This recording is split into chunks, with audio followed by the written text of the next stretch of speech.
Here we have the Japanese plums. They have been in this brine, salt, basically just salt, for weeks. I think these were kind of underripe, so we did go 4 weeks on these.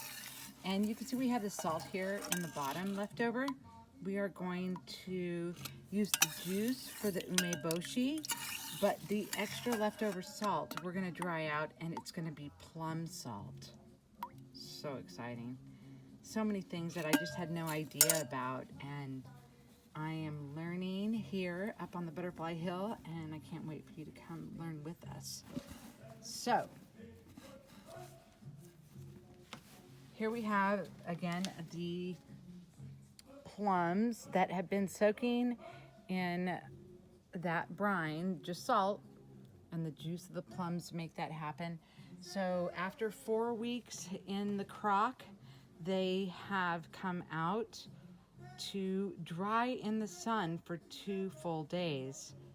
And after 1 day, you turn them over, and then we will can them with the shiso, making umeboshi, which I hope they turn out, because it's been such a fun project, and these kinds of projects that take weeks and weeks and weeks, I just love them.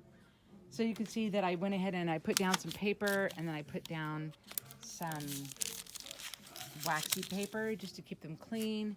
And because they are out here in 80-degree weather and everything, I wanted to cover them so that they overnight no bugs will get to them or anything. And yeah, I did take that off during the day and let them just go ahead and do their thing, because that's what I was told to do. All right, that's it for now.